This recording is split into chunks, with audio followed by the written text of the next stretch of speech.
Good evening. I'm Jonathan Levy. I'm a faculty fellow at 3CT, the Chicago Center for Contemporary Theory. It's a pleasure to welcome you all to this 3CT event on university values, which is part of an ongoing initiative at 3CT on the corporate university. I want to thank Anna Searle Jones, the Associate Director of 3CT, for organizing this event.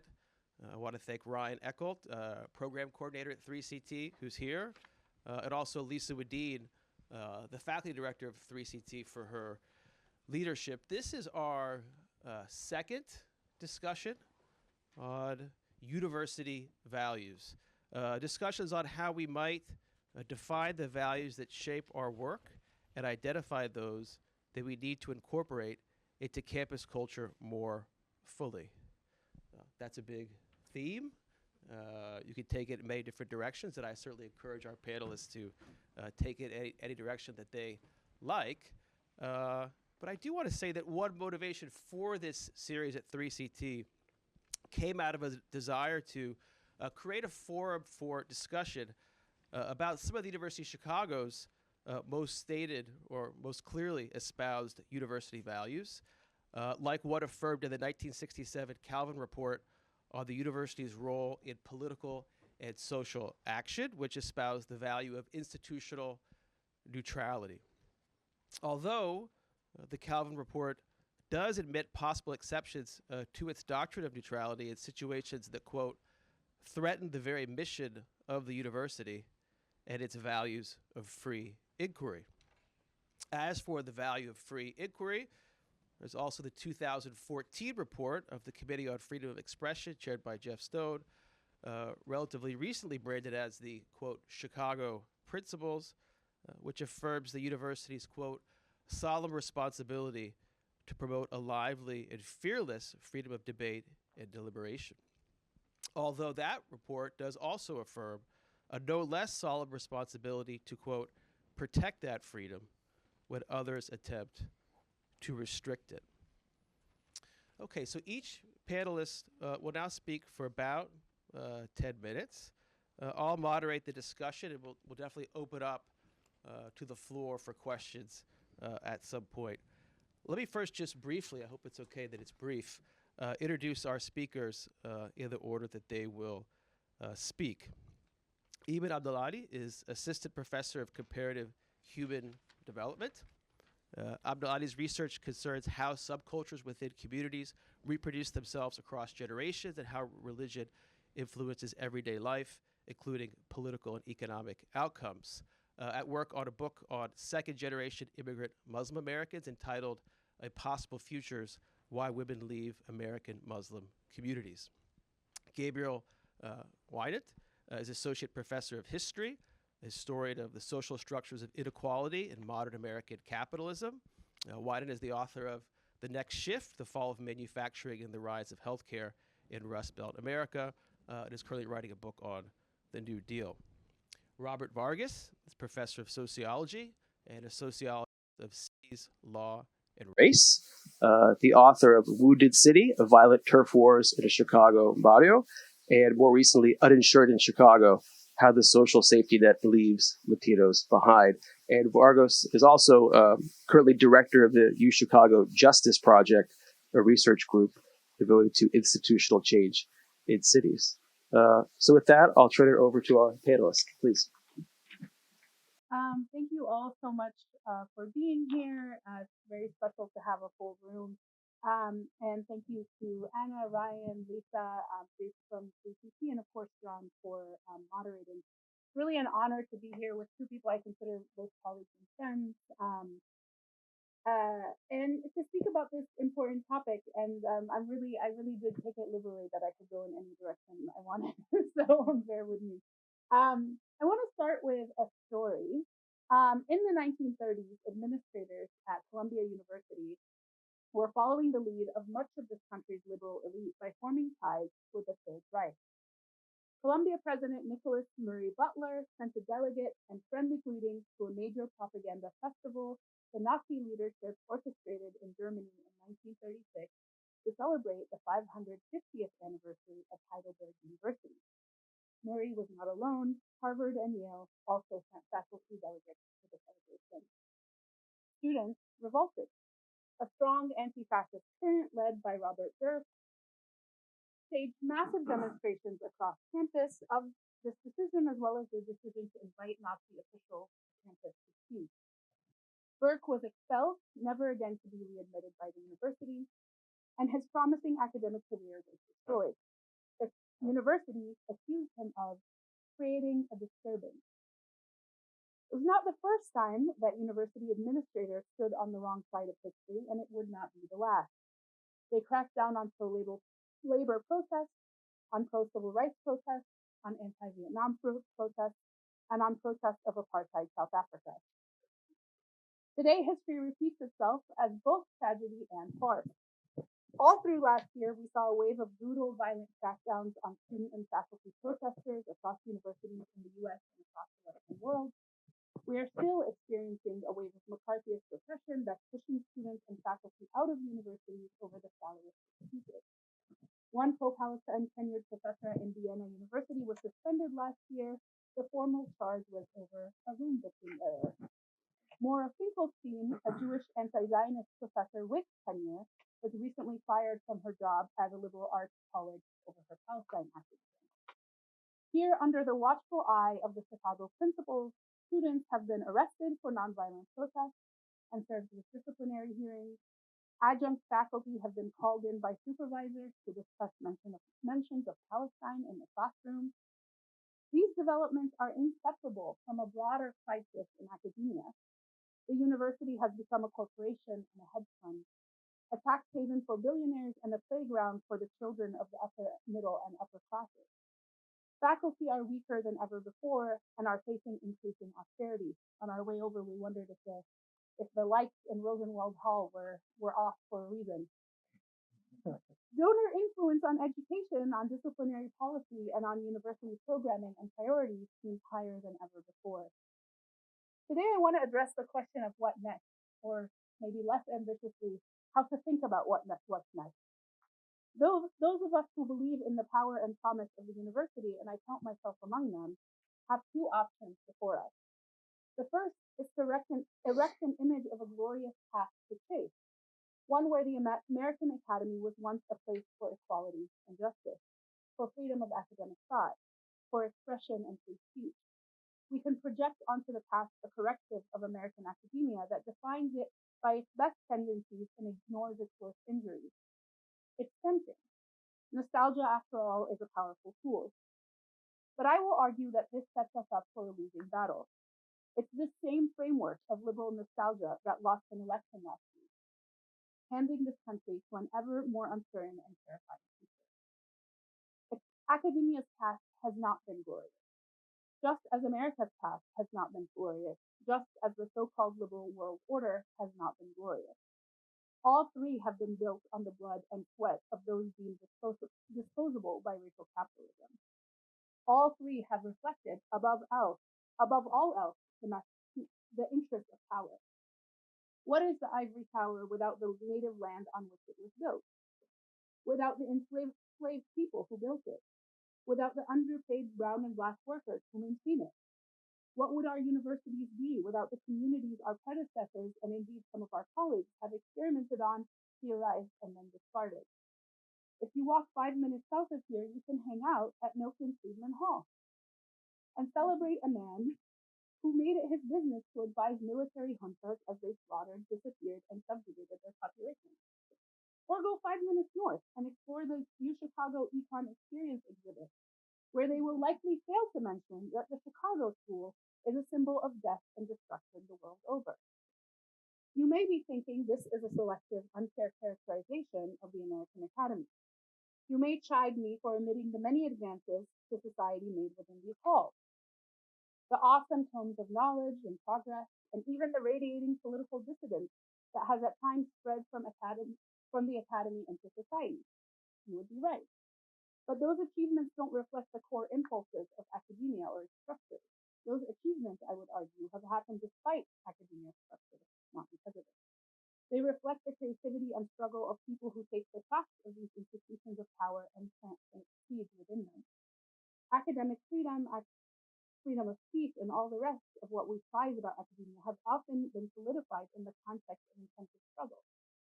How many times, to give a quick example, have we seen universities memorialize the very process their predecessors have criminalized and brutalized?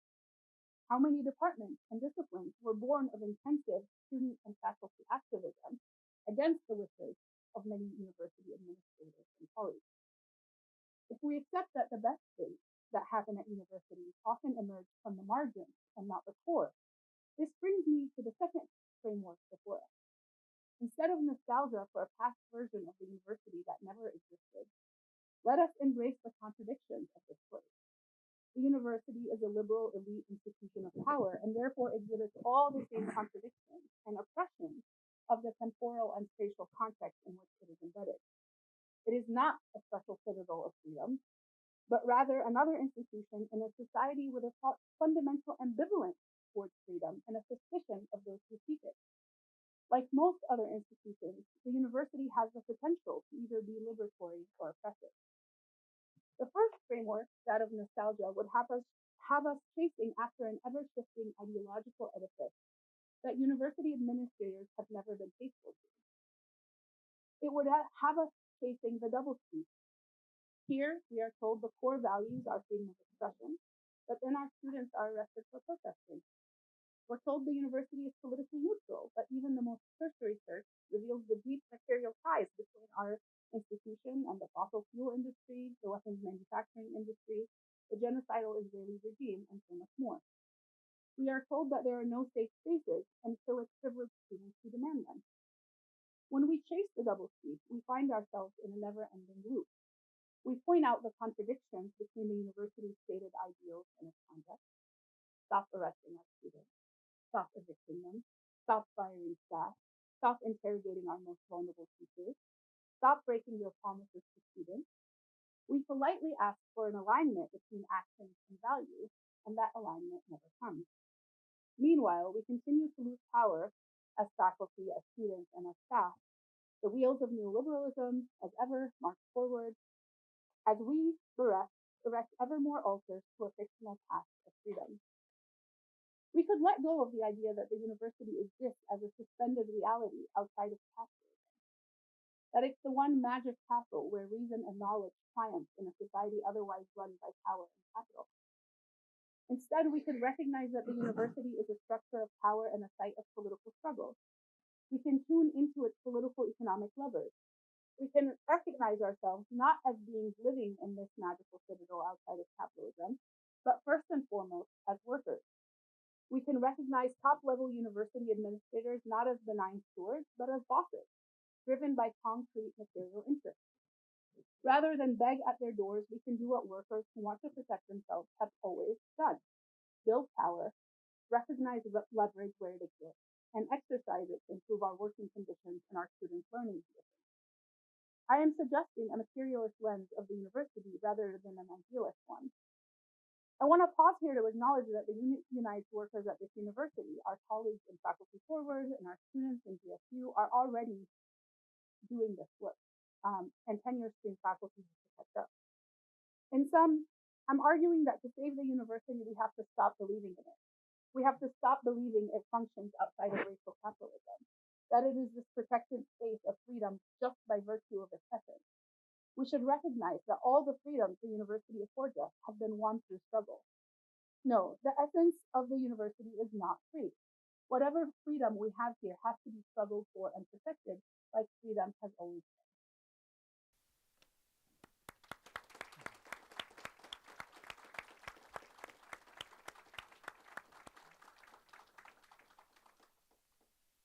Am I next? V before W, but I can go. Okay, sure. Okay, thanks, Eman. I was saying at the beginning before we started, I don't think we'll overlap that much, but actually, but thanks as well to everyone for being here, for everyone who organized this. It is really a pleasure and a treat to see a full room like this.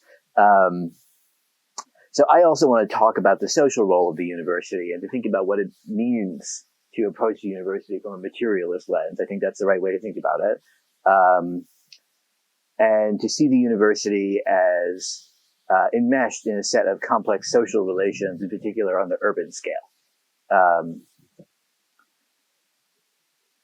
To begin, though, I want to think about why universities have taken on the role that they take, especially elite universities, private universities like ours, have taken on the role that they've taken in our society over the past generation or two. One important starting place, I think, is that an increasingly unequal society elevates the role of institutions like this one and puts particular kinds of demands and pressures on them and on the people within them. In other words, the more competitive the labor market in American society becomes, the harder it has gotten to get ahead, to have a secure economic life, to get by. There is a kind of upward cascade of pressures as people try to kind of stay above or climb above a kind of rising tide of economic competition. And that has taken many forms, one of which is in general to drive people into higher education, right? Obviously there's a pull factor in higher education, right? That is a kind of classic way of describing it. People go seek an education in order to improve themselves, to improve their labor market standing, to, learn. But also, right, there is a kind of a push factor. Let's not forget learn. There's a push factor as the economic penalty of not being credentialed has intensified over the course of the last 50 or so years. Then within that, there is a kind of pyramid of competitiveness that replicates a larger structure within the overall pattern of higher education, right? So there's more pressure and demand on the higher education system in general. And then at each rung of it, right, there's kind of scrambling to get to the next rung up that grows more and more intense. Hence the transition of University of Chicago over not very long, within my lifetime, from admitting, I think, like half of people who applied or something like that to whatever it is now, 4% or something like that. Right, that's an expression both of the overall demand on the entire system, and then within that, the competitive pressures on a kind of increasingly steep peak of the pyramid. That's, of course, accompanied and connected to overall disinvestment in the public sector. And I think most people know this, but it's worth just saying really explicitly. All across the country, every state in the country, states have gone from paying 30, 40, 50% of their state university budgets to paying typically single digits now. Right, that is the fundamental cause of the extraordinary increase in tuition costs, even in the public sector. But again, that same competitive dynamic, that same kind of narrowing peak of the pyramid plays out in tuition costs that you all are bearing here. But the university, I think, is the educational perspective is not the only or even the most important one from which to see it in a kind of materialist lens. What it does tell us, though, is an important and unusual quality of the university as a corporation, which is its fixity in place. Because of its anchoring in a certain educational mission, despite its effort to do a bunch of other things that I'm about to talk about, universities in general do have to be somewhere, and to stay there, typically, right? If you entertain the kind of thought experiment, could the University of Chicago go somewhere else? The immediate answer is, what would they do with all these buildings? Who would buy them, right? And only a university could meaningfully occupy this campus. So universities have moved before. UChicago once flirted with moving with Stanford as a way of getting away from the South Side. Obviously, there's been an effort to solve this problem through online education, right? A placeless university, which serves the bottom of the market. But basically, universities are fixed in place and have to generate for themselves economic benefit from the place in which they sit. And the University of Chicago does that like many institutions do. And in that process, its social functions expand. So let me just link this to the educational piece first. As there are more demands on the university, as demand for each spot, and student spot in the university grows, the university accrues tuition revenue, but it also accrues new costs. And servicing a student spot at a university like this has in fact become quite costly. That's not to say you're not all being exploited for your tuition dollars, you are, but it's also very costly, and the university has to seek other sources of revenue additionally, which then become ends in themselves. Obviously, the endowment is an important part of this, that I think we've talked about in the last session. But the university has all of these other social functions that it's proliferated. One that I'm especially interested in is medical. I believe the single largest source of annual revenue for the university, I believe, is the hospital. Just to think about some of the things that the hospital is and does. The hospital is an enormous site of federal subsidy, which takes a bunch of different forms. Takes the form of subsidy for medical training. It takes the form of Medicare and Medicaid payments. It takes the form of NIH research payments. The hospital is also a site of generating commercially translatable, or the medical school is a site for generating commercially translatable research, which is potentially enormously remunerative.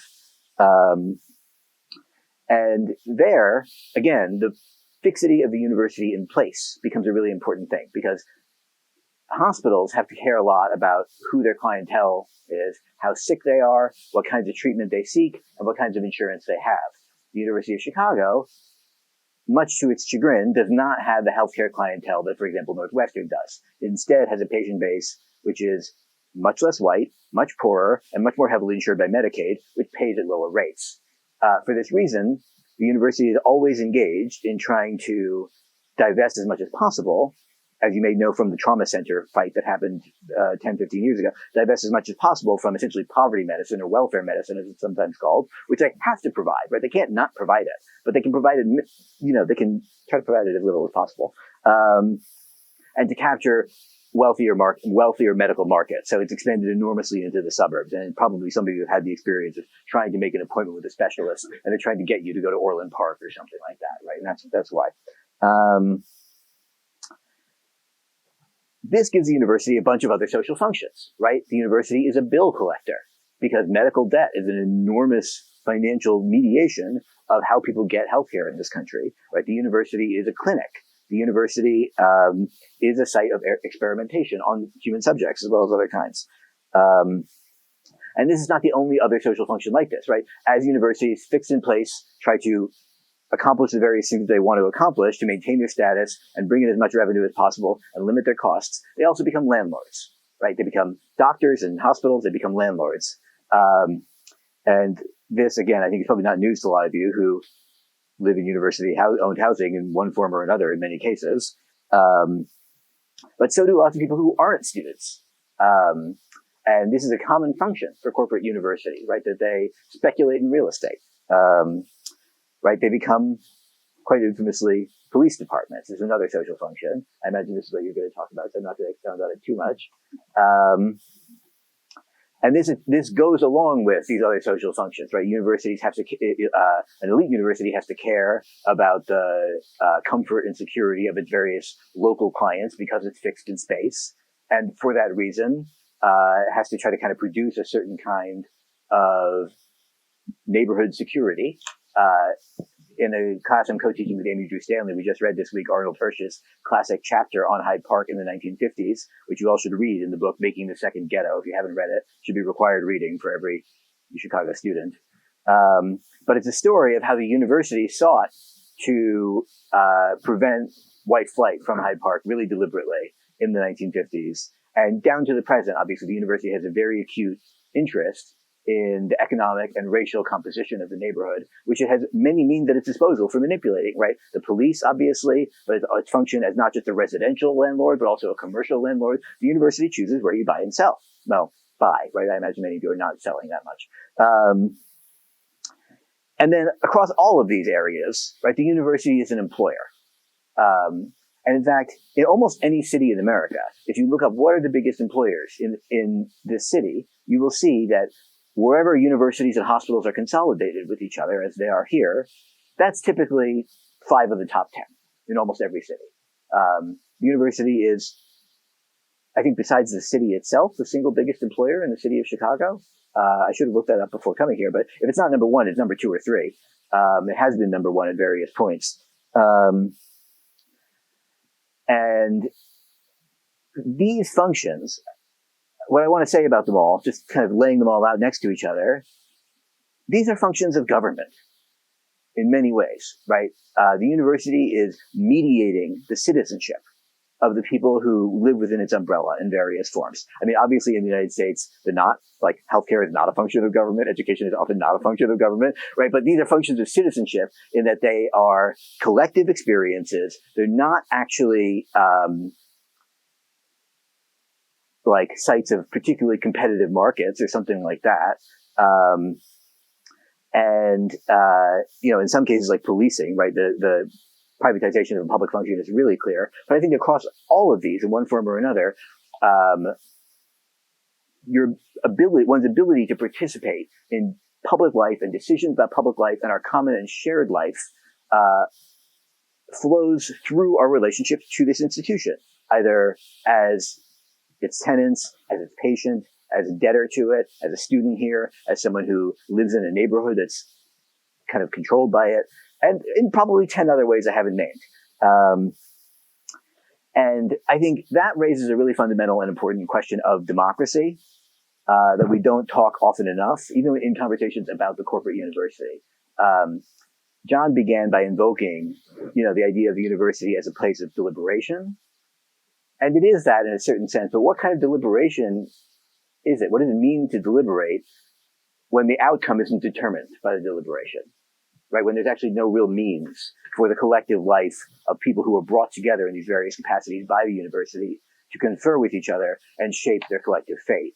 And I do think, in terms of the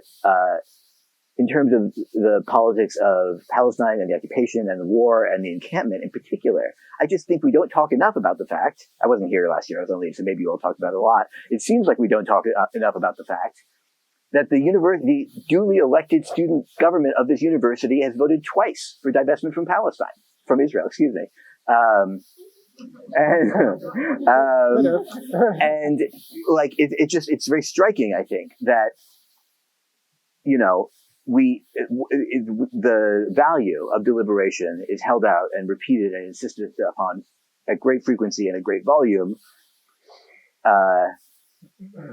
but that there's actually no means of turning deliberation into decision, and the decision is simply made elsewhere. And I think that Eman invoked neoliberalism, which I think she's right to do, but I think concretely, the neoliberal university, what it is a form of local government. But it's a form of local government in which the governed and the governor there's no actual channel of influence from below to above, except through disruption. And so that is the result that they've gotten. And I think we'll continue to get. So I will stop there for now. Actually, just let me say one other thing. Sorry.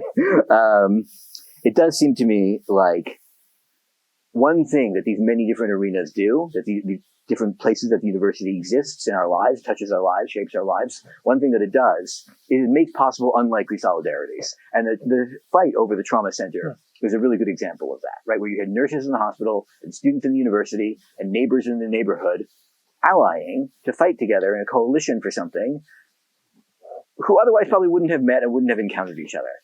And that's not that dissimilar from the role that, a factory once had in a company town or something like that, right? They're kind of assembly of different kinds of people into a common situation and a potential set of common interests and a potential common cause. And I do think that,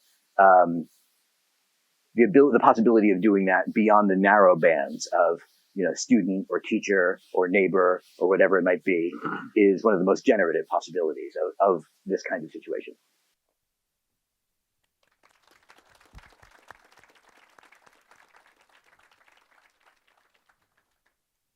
Hello, everyone. I promise we did not actually coordinate on what we wrote because what I'm going to talk about really touches on what Gabe and Eman just said.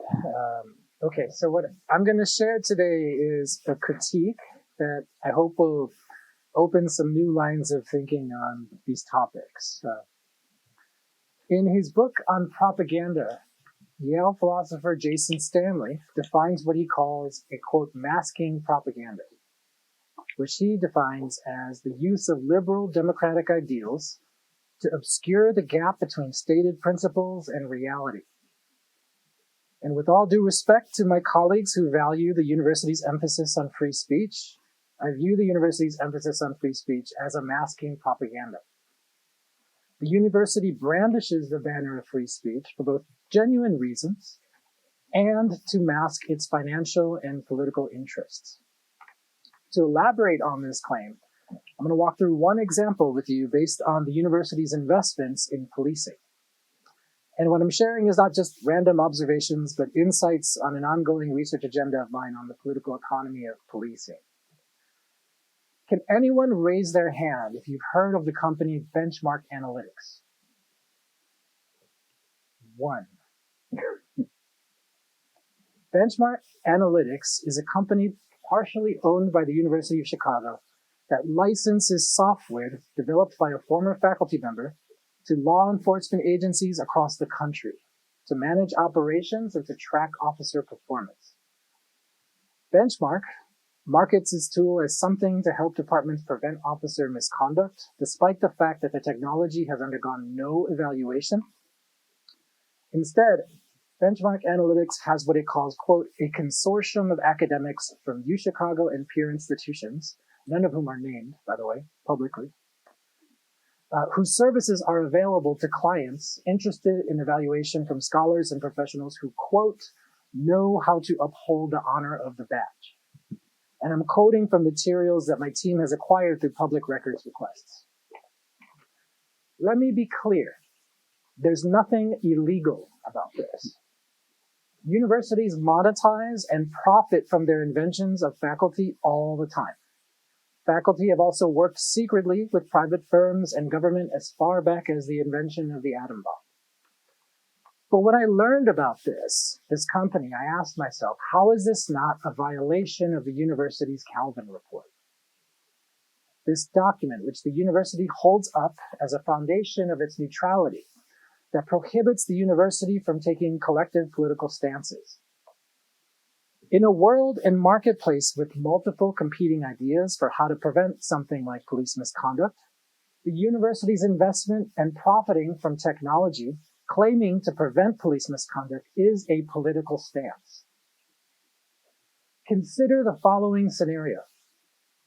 Imagine if someone invented a product that drastically reduced police misconduct, not through predictive analytics, but through evidence-based policies that held police accountable for their actions. Would the university divest from benchmark analytics? Would the university sabotage the competitor? Would it seek to acquire this competitor? Would the university play both sides and invest in both? Who is ultimately in charge of deciding this at Levy Hall? The answers are far from certain, but what is most clear is that the university is an economic actor in a not-so-free market to sell technology to police. It thus cannot be neutral. The university's investments are intertwined with its actions, creating contradictions between its claimed neutrality and real-world investments. The university, however, works hard to manage this contradiction. As Anton Ford aptly pointed out in the previous panel for this theme topic, free speech at the university is confined to discussion, not deliberation. Gabe at this point as well. The administration remains neutral in its public statements, but is free to exercise bias in how it acts in the free market. So what can be done? I believe faculty and the wider public can unmask the university's material interests and illuminate how it contradicts its alleged values. By exposing these contradictions, we can move beyond the tautological debates over ideas that the administration prefers and toward debates over redistributing decision-making power. If the goal of redistributing power might seem too lofty to you, then at the very least, it's worth striving for transparency to hold whoever is making the university's financial decisions accountable. And this is true in terms of all the governmental functions that the university has taken over for the South Side. One concrete tool at the public's disposal are public records requests. This might be news to folks, but the university, through performing many public functions, this makes it, according to Illinois state law, this makes segments of its work subject to FOIA requests. Moreover, its private police force exists because of a special city ordinance that can be rescinded. These are avenues through which one might seek leverage when trying to engage with the university. Another idea is for faculty to become entrepreneurial. Develop your own private-oriented solution to a real-world problem and publicly force the university's hand in deciding which product it's going to invest in. I'll conclude with some advice I got from a friend who works in politics. Power is never given, it is taken. If audience members want the university to live up to its values of free speech, then you must pursue creative ways to pressure it to do better. The creation of the university's trauma center through activism was a powerful example of this. And it's a history it loves to recast as being born out of benevolence. The real values of the university are not in its public statements, but in its investments and actions, both of which have traceable paper trails that, when revealed, untether the mask of its propaganda. Thank you.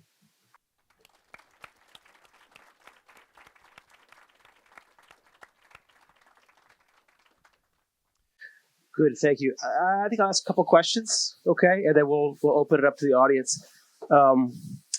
I was keeping notes while you were all speaking, and the terms that kind of came up a lot in all your remarks: material interest, political economy, racial capitalism, propaganda, governance, citizenship, monetizing profit, undemocratic governance. And I was struck by the fact, I've seen some of these panels, I've been on a few myself, and usually when you get academics up here to talk about this subject, they at least gesture towards, well, the university there is the value of knowledge, learning, creativity, curiosity. And this isn't a criticism. I was just struck that none of you even gestured, right? That these are things that our university is about. But you did a little bit.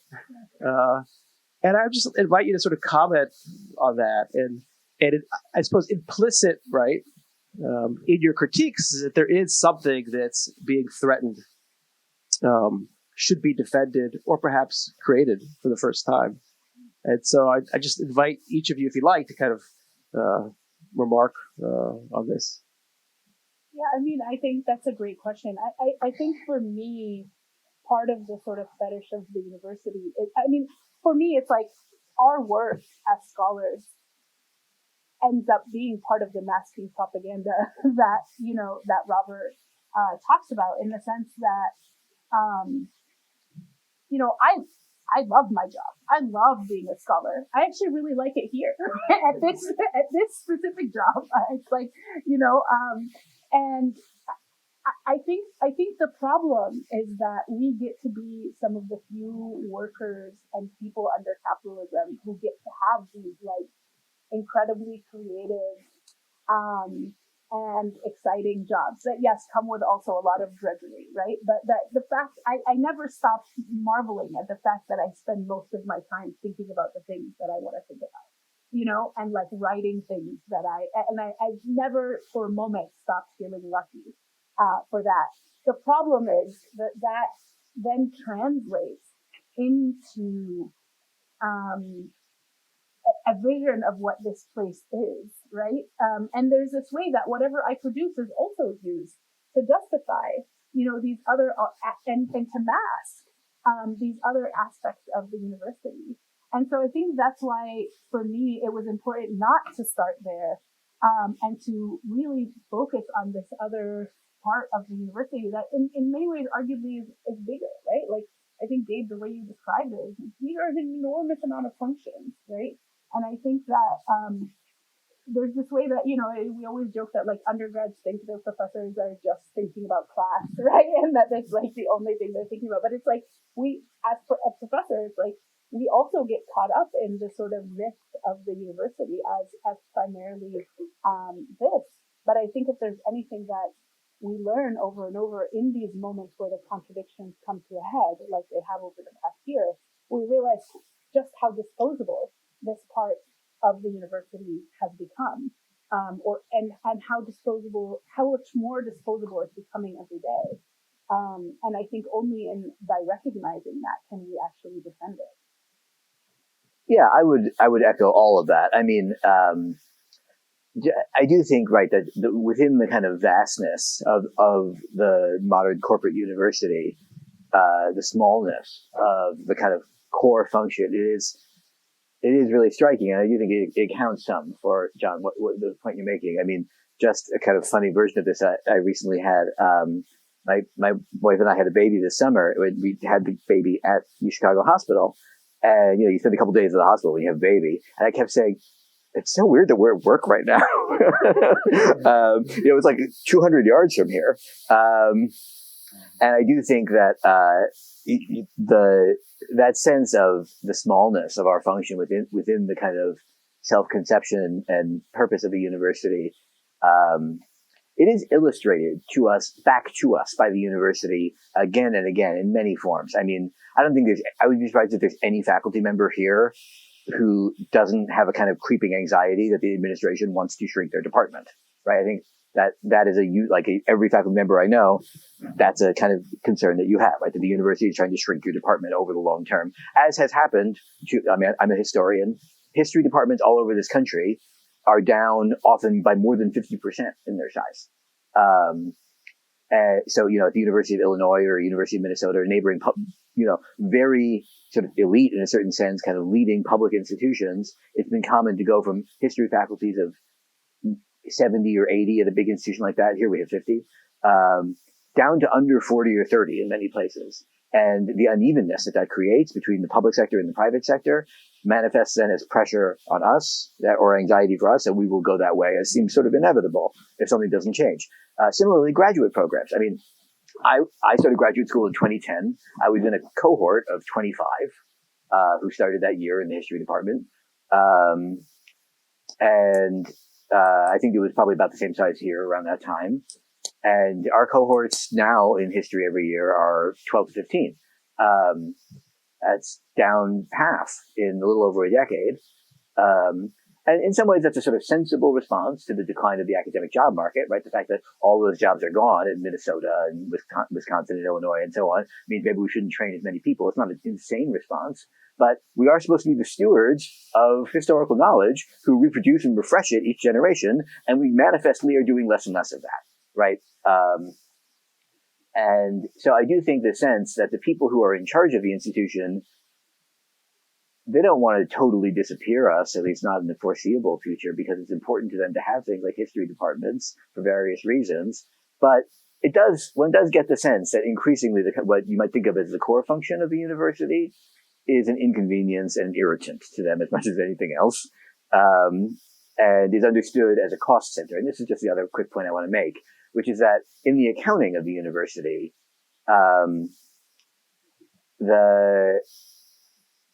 many of the kind of functions, the core functions of departments, like let's say history, in educating students, are often kind of effaced in the way that the university evaluates costs and sources of revenue. And it's sort of easier to represent humanities and social science departments in particular as costly vis-a-vis the sciences, which generate external grants. But that's a kind of actually subjective decision about accounting in a certain way. And the role in that of student choice about what to study is also engineered in significant part by the university, right, which decides what kind of students to let in and what kinds of studies to steer them toward. And so I do think just the sense that, the university sort of wishes we didn't exist at a certain level is the source of this reaction. I'll just say real quickly that I'm one of the few faculty who was born and raised in Chicago. Like, not Evanston, not Naperville. Humble Park, then Portage Park. And so I've never seen the university as anything like about knowledge or learning, in part because like when it comes to like theories of neighborhood crime, there's the classic Chicago school, which informed much of modern criminology.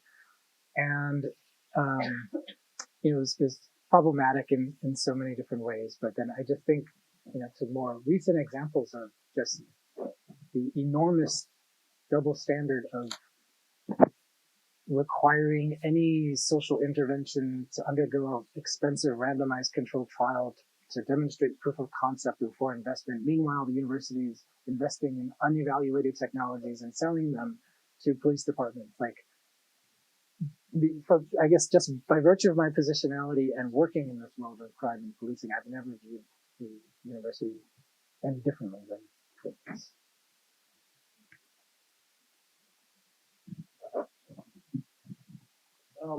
Maybe one more question. I've been struck the last few years in my interactions with the administration and how they, and I don't be too unfair, but how many of them often, enough such that I've noticed it, sort of talk about students. And on the one hand, you sort of hear that students are these incredibly fragile, right, delicate, coddled kind of individuals who need to be kind of not looked down on, but sort of condescended to. And then last year, all of a sudden,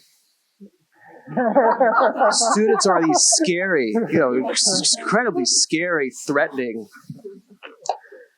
And I kind of raised the point because I don't want to talk too much, but I mean, if you look at the charter of the University of Chicago, it's a corporation and it's governed by the board of trustees, period. Right. And Anton Ford made this point at this event the last time that, you joined the faculty senate, you think, oh my God, I'm a senator, I'm going to be deliberating.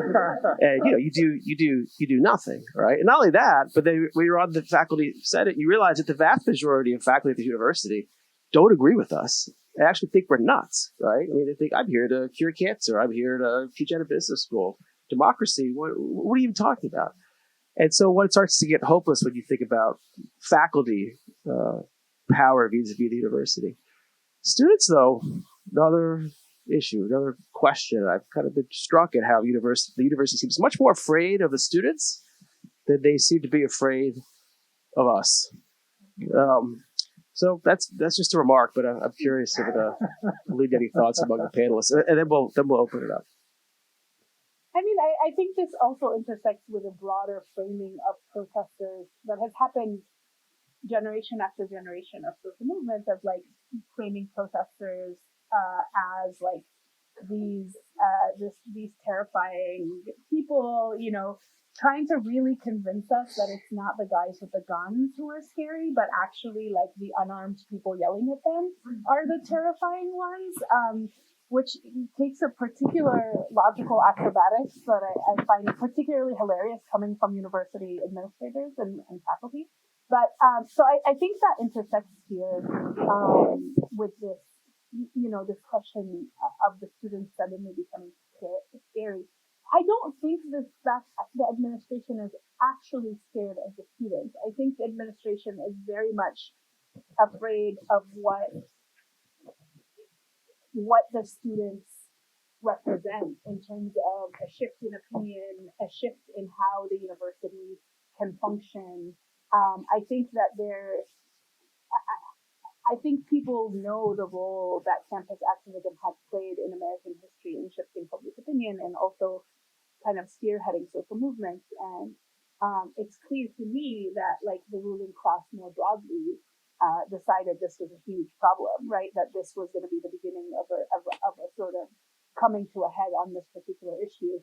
And, the institution, as we said, is not independent of that opinion of this ruling class, whether it's because they're on the board of trustees or because they're going to call them into Congress. So I think, yeah, I don't know why I think that distinction is important, not feeling the students, but feeling the kind of moment and the movement. Because I think the way that they treated individual students and groups of students has been with the presumption that they can do whatever they want. I mean, they just evicted a student of ours, breaking their own rules. That's my Yeah, I guess I would add by starting kind of another reference.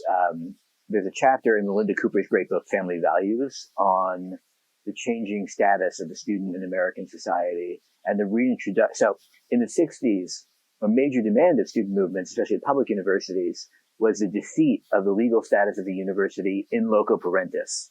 That is to say, its right to act in the place of a parent. And student movements in the 60s said, we're adults, the university should not have the right to, govern our sex lives and this kind of thing, right? And that was accomplished by student movements across the country. What Cooper argues is that in loco parentis has been reintroduced through the back door by means of tuition, right? That the dependence of students on their families, either to pay their tuition or to help them bear the debt that they incur, reinstalls the university basically as in a custodial role over the students. And I do think that that custodial role that's actually what's kind of being talked about in some of the stuff about like, are students fragile or whatever, right? It's actually a structural role that universities have created where they present themselves as the kind of caretaker of the students' needs. And, they accumulate all of this kind of institutional capital for that purpose in terms of administrative support for student life in different forms. And then similarly, the kind of reaction to student protests, the fear of students, I think is about the breaking of that role in some way, right? There is a fundamental contradiction in the logic of in loco parentis for an educational institution, which is supposed to be for the development of adults, right? And democratic citizens and all of the things that the university will say that it is for, right? That's actually not compatible with the idea of students as children to be held in custodianship. And I think that contradiction is expressed in the form of fear of the student who was previously the object of condescension. I'll just say two things. One is that you've probably experienced it too. There's a lot of variation in the administrators. Like, I feel like there are some, when you try to talk to about critical things, they're just like, okay, what do you want? Do you want a raise? Like, do you want this or that? Like, they just want to know, what you want more attention? Like, get out of my office kind of thing. And then there are folks who I think like genuinely want to engage. And I've learned tremendously actually from many conversations with university administrators, debating them, not getting them on, to my view, but I've learned from engaging. And so there's variation there.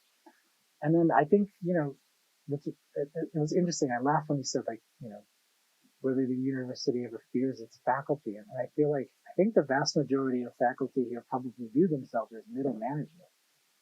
And you mentioned this corporation, I mean, from all of the perks that we get from tenure and the salary and all that, I think structurally it's a middle management position, which when we think about history and change, and you have your Noam Chomsky's of the world, et cetera, right? But I think the cost of change isn't going to come from middle management.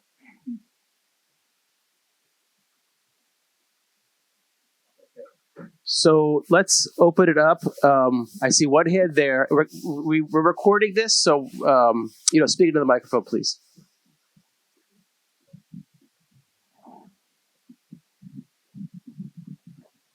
Thank you all. That was great.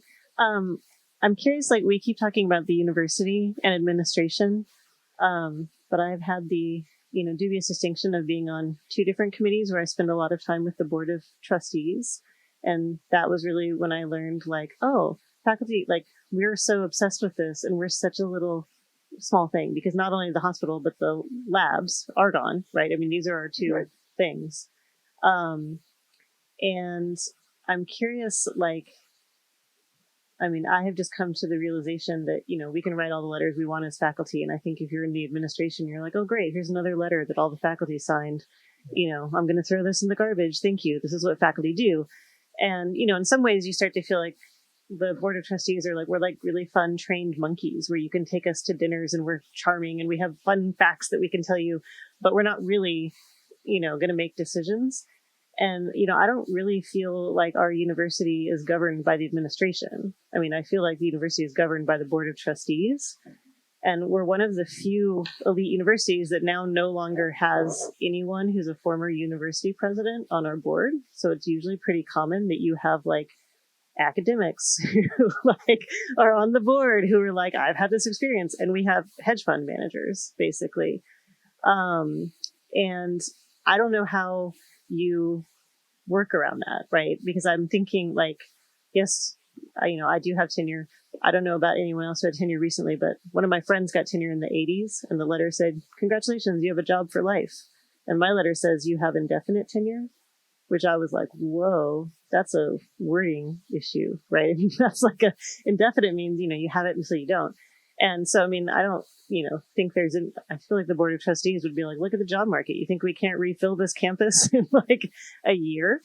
And so, if we're in a position of not really having any interaction with the Board of Trustees or, certainly no say over it, and they are actually the people who pick our president, right? Like faculty are on the committee, but they don't vote on who picks the president. So we don't even have that power. So I'm just curious your thoughts on what do you do in that context in terms of faculty activism?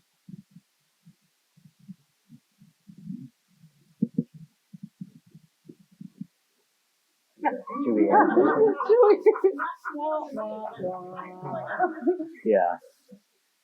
I'll start. Well, first of all, join AAUP if you haven't joined AAUP. But I do think that I do really think that a more democratic university, it cannot be achieved at the level of a single campus, although it will also depend on many struggles at many individual campuses. And in particular, our future as a self-governing, healthy academic community, fulfilling the functions that we think we ought to fulfill as a university, depends on rebuilding the public sector, fundamentally, I think. And the idea that we can exist here in a kind of like gilded island, safe from that. In your question, you alluded to why we can't, right? Which is the fact that we're actually quite replaceable. Now, that's not to say there aren't things that, I do think a more organized faculty in alliance with other kinds of organized people on campus in their capacity as workers and as students and as community members, we have the capacity to do something that the university doesn't like, which is create bad press. And there is some leverage that comes from that. It's not leverage to like fundamentally change the governance of the institution, but it's leverage potentially to, win this or that fight. And that's certainly worth doing. But I think we will be on the defensive,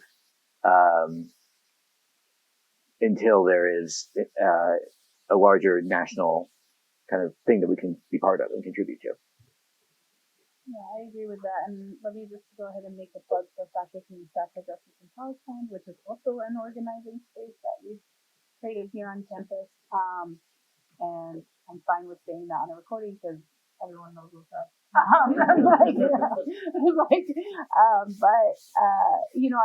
I think that one of the tremendous things about building that space over the last year is just like the incredible hunger for political connection, like the fact that people recognize that they are in a position, in a deeply powerless position. And I think some of, and I'm really not trying to throw shade at anyone, but like, I think some of my colleagues were really surprised when we started writing these letters and we would have hundreds, of like tenure stream faculty sign them. And the provost and president literally would not bother to send us an email back.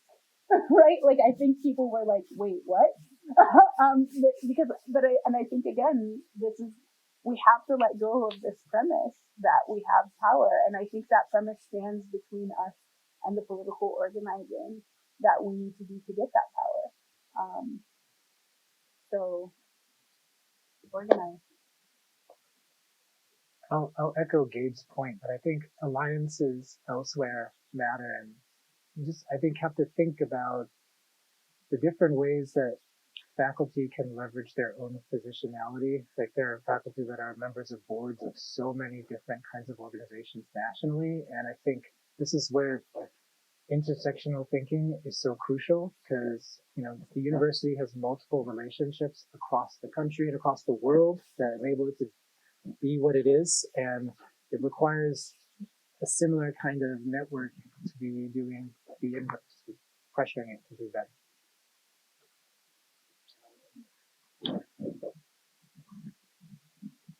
Hi, thank you so much for each of your talks. I'm a grad worker here, and I could not help but laugh and appreciate the story of being at the hospital but being at work. And I guess have an experience that comes to mind that maybe is worth sharing to get to my very pessimistic question. So I am also fine with this being on the recording that I was pepper sprayed twice by the University of Chicago Police Department, which is a private police department. And I'm a grad worker who went through the police complaint process here as well as the union grievance process here. And something that I think is relevant for people in this room to know is that the university very aggressively made the argument that I was not a worker at the time that I was peacefully standing at the corner of 59th and University and got pepper sprayed by effectively a coworker of mine because the university signs both of our paychecks. And so there's something really insidious and troubling to me about the fact that this kind of violence from one coworker to another is something that actually can kind of only exist in this weird universe of a very fragmented but also somehow unified university system. But I think that, that gets at the real value of this materialist lens that you all are pointing us toward to think about ourselves as workers and to think about the university as a corporation. But also, I hear you mention the university as this site of political struggle, Eman, and also there's this whole history of the university being a really valuable site of political struggle. But I will say that the second time that I was pepper sprayed, I didn't bother going through these two completely waste of time complaint processes, nor did I feel like there was value in trying to organize around police violence the second time around, partially because I'd rather channel my energy into other political pathways outside of the university and maybe just see my time here as I'm paying my dues and then entering a really bad academic labor market, And so I guess I'm just curious about why we should consider the university to still be a generative site of political struggle when it seems like the contradictory logics are so cemented and so capable of shifting around us. Yeah, I mean, I will say to that, unless we're taking multiple questions. Yeah, I mean, I will say to that, we are in a point in U.S. history where less than 10%, Dave, you know this better than I do, of U.S. workers are organized. And, as someone who has been an organizer my entire life, inside and outside the university, mostly outside, mixed. But let me compare this. One of my kind of chosen family life partner, is a corporate worker, is an engineer, has a master's degree, works, in a corporate job. Very politically active organizer. Now, over the last year, they spent a ton of their time organizing for Palestine, right? And when it was about mobilizing, right, it was really effective, and they were a very important voice and presence in the city. Now, we also learned, right, that there's a limit to mobilization. We've learned that over the past year. We brought millions of people to the street worldwide, and we didn't stop the genocide. It's still going on.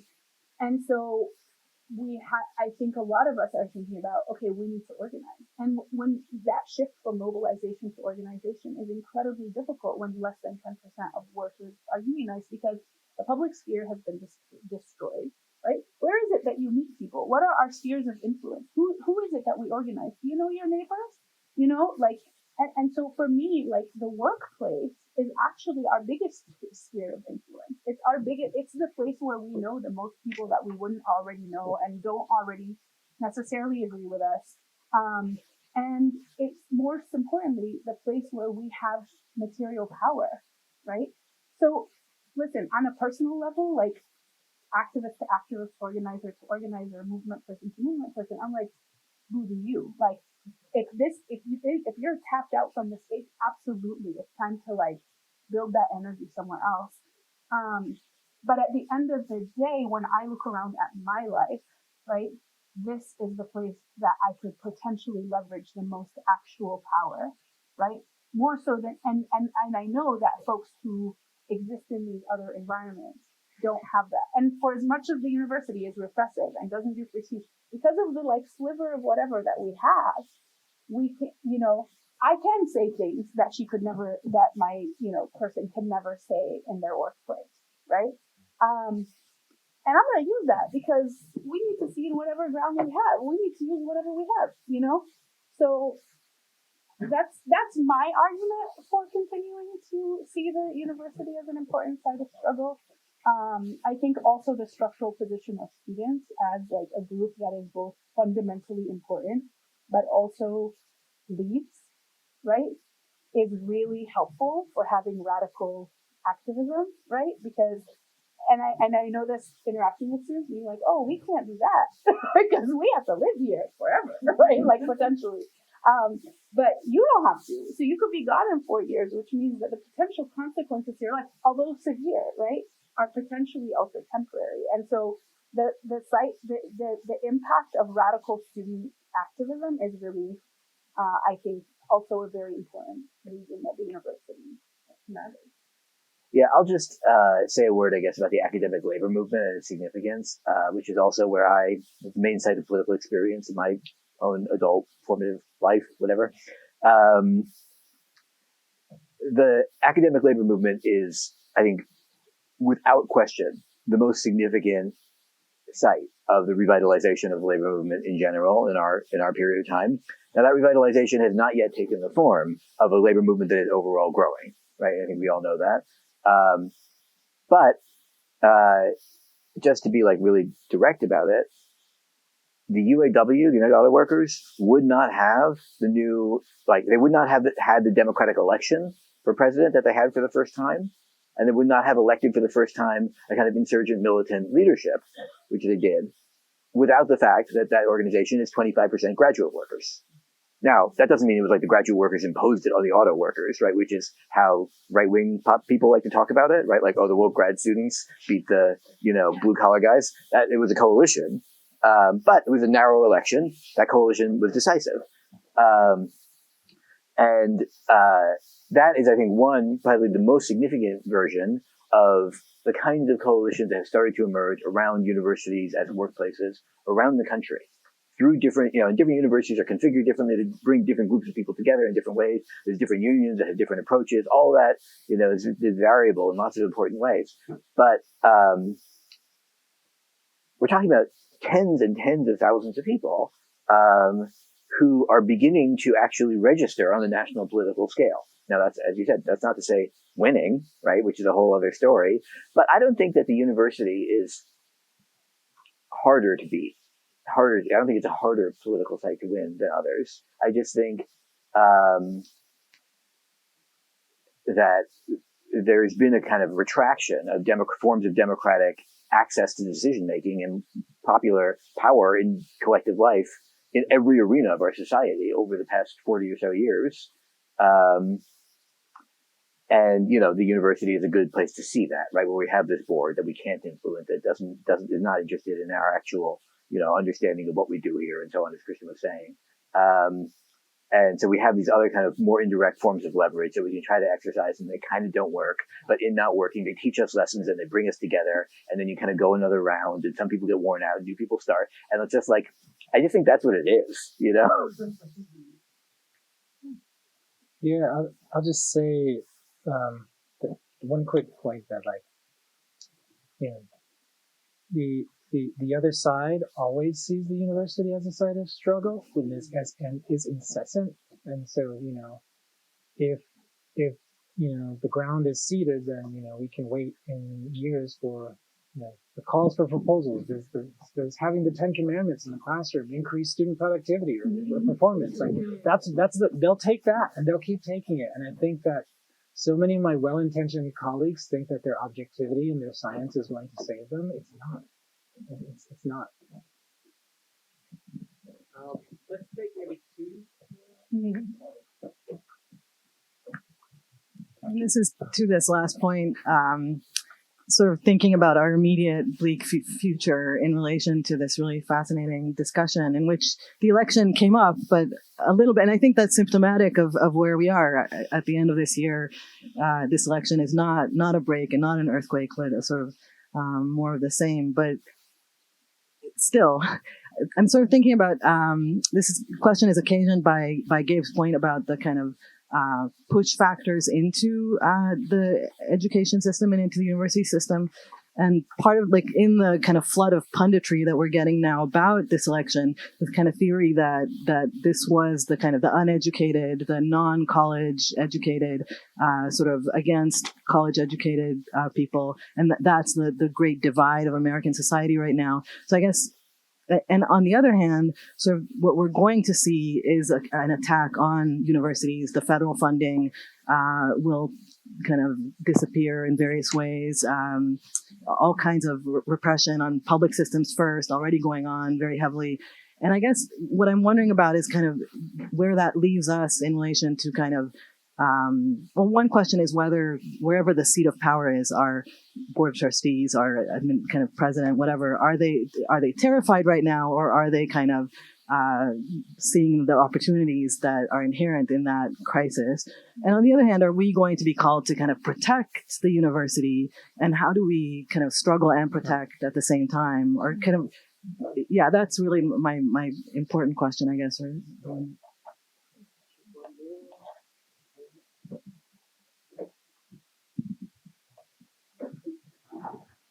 So I'm a third year in the college, and you mentioned when you were first doing your opening remarks that if we want to pressure the university to make change, we need to get creative with it. And I'm just wondering if you guys have an idea of what that should look like, because like protests have been not fruitful. Like, I studied abroad doing human rights in the spring, and we sent like a letter to the provost and the president, and they essentially just were like, that was cute, but you don't know anything. So where do we go from here?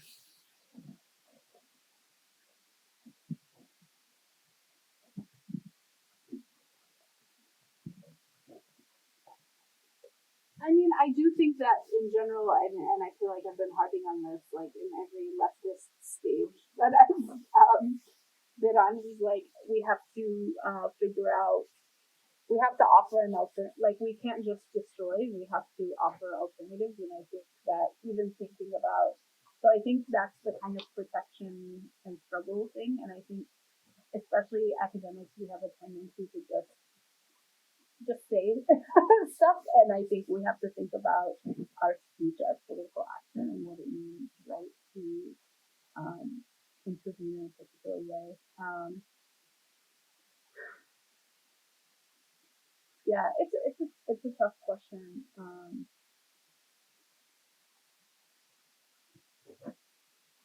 don't know. I'll weigh in on the question on the election. It's so hard to predict how the attack is going to happen, but I mean, from the attacks on critical race theory to, the science of the COVID vaccine, like, I feel like those attacks have been going on already for a while. And so,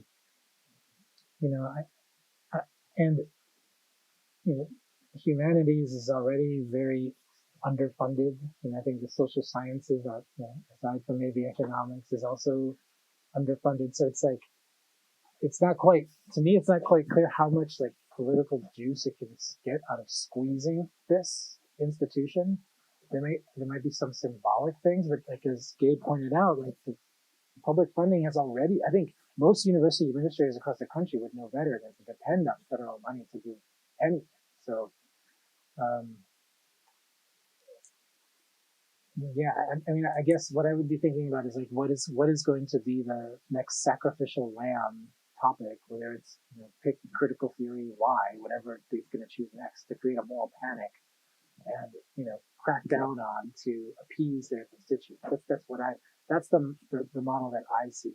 It's hard for me to envision what was mentioned earlier, the federal channels for things like related to health and like defense and stuff like that ending, because there are real interests invested in that.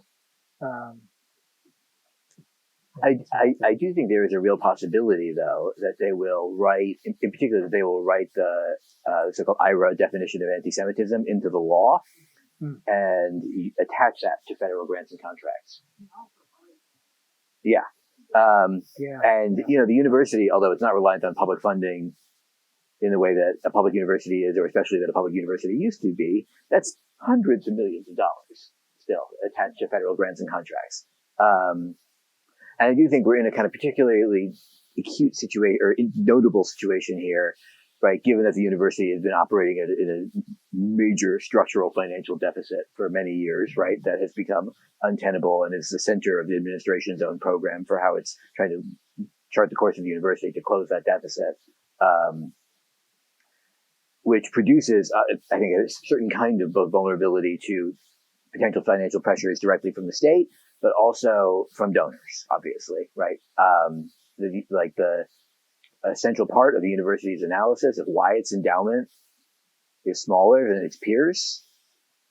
The university has basically the same costs as its peer institutions, but its endowment is a quarter the size. And their account of that is because the student body has always been much smaller until, this century, basically. And therefore, there's less giving. There's less accumulated, philanthropy to the university from the alumni. So I do think that there is real sensitivity in the administration on these questions, which we would like to just I'm sure they don't want a big blow up with the administration over, I doubt that they will see, in other words, in the Trump administration, an opportunity to, totally wreck the humanities and social sciences. I think that their ideal situation would be to continue on the path they've been on more or less and gradually close the deficit and do whatever else they want to do. But I do think that, the way that we have a, board of trustees and kind of leadership class that are partly in alignment with the new administration politically, or we should expect could be, creates an opportunity, to your question, creates an opportunity for us to defend our community and, our own kind of values in the terms of the university, to actually assert more intensely and proactively that the thing that the university presents itself as a defender of, we are the defenders of. And I think when they are coming under pressure to, enforce the Iowa definition of anti-Semitism, or they'll lose their, NSF grants or something like that, right? I mean, I just saw yesterday in the budget town hall, the provost insisting they would never ever do that. And I don't know. Maybe, I think that's actually that questions like that are opportunities for us to, I think, really open the issue of who represents and embodies the purported values of the university. Well, let's say one other thing that the question was raised in a previous event of why the university and these Chicago principles are so well received by those on the right. And I think it's because it's a powerful form of propaganda. So I think what also could be coming is related to what you're saying about essentially redefining key terms to move the goalposts in the sense of what is free speech and what is not. And I feel like there's going to be a lot of tension there. And I think that is where, that is a site for intervention and struggle in the future. One more question before Thanks. Thank you to the three of you. I don't think I disagree with a single thing any of you have said so far, but I will say that I think this account of the university is not just a contradictory one, it's an incredibly depressing one. So depressing as to be almost immobilizing. It's not immediately clear how, if all the university is a site of material struggle, that there's any point in any of us being here at all. And it's precisely, you acknowledge that there is this other contradictory side in response to John's pressure. But it's not nothing, that other side. That other side is the potential for living a critical intellectual life, which we want to make available to our students and we want to enjoy for ourselves. And it seems to me that one problem that we face is not just that a large portion of the faculty, probably a majority, don't agree with us, and that basically none of the Board of Trustees agrees with us. Few, if any, people in administration do. It's also that I think a majority of our undergraduate students don't agree with us. They don't see our jobs as being anything other than getting them through to the credential that they have been promised at the end of the education process. And they have very little interest, zero interest in hearing anything that we have to say about anything that's happening in the world in the classroom. There are exceptions to that, but really, for the most part, that's where our students are. And it's not even an unreasonable position for them to take, but it's a consequence of a university that has shaped its admissions policy in such a way that they are generating future revenue by way of the admissions process. So our students are admitted I believe at now something like low 4% was what Ivan said in the town hall the other day, with about a 95% acceptance rate of the offers that we make. So the vast majority of our students who we offer to, a great many of them coming at the early decision stage, are being selected for what their future career trajectory is, which it turns out ends up being in a third of cases a degree coming from the economics department to produce a group of donors who are going to then sustain the endowment in the future. Now, we're supposedly the experts in education. We're supposedly the ones who know what our students benefit from in the classroom, the kinds of intellectual diversity that's necessary for campus. But there's very little organizing among faculty about putting pressure on the admissions director and the relationship, like the one-to-one relationship between admissions at this university and careers advising.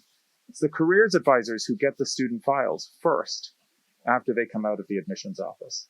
And that's by design. We could organize just around the educational stuff and transform the basis of, democracy at this university. And it seems to me that we place way too much emphasis on things that are, really a little more highfalutin than we need to be focused on, when we could just put pressure at the front end of what we supposedly do, which is educating our students, generating cohorts of students, the kinds of stuff grad admissions committees do all the time in shaping graduate admissions. Why aren't we putting pressure where we allegedly have expertise about what this university should look like?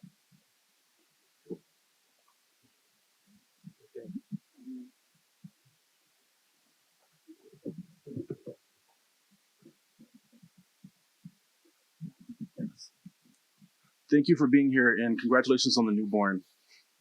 The university created a surveillance tool in 2021 for students to submit pictures of other students breaking their masking rules. They forced us to get vaccinated, boosted, and wear masks. That booster mandate was for students, but exempted the hospital faculty, even though it was the UC medicine scientist who informed the university on that policy. The students and faculty were silent as people like me were punished and ostracized because we were making others feel unsafe. In spring, student protesters had their degrees withheld, and they were punished in other ways. The university used pictures of students to tie them to the encampment, vandalism, or disruption of college programming. Students, faculty, and city council members rushed to their aid to advocate for them, even though many Jewish students said that those protesters made them feel unsafe. So how can we deal with doublespeak, as you say, when it comes from students and faculty, because our free speech only works when we work together to protect the right to disagree with each other? I'll try to say something that responds to both questions. So for one, to put it as simple as possible, I think there's power in collectives. That simple. Like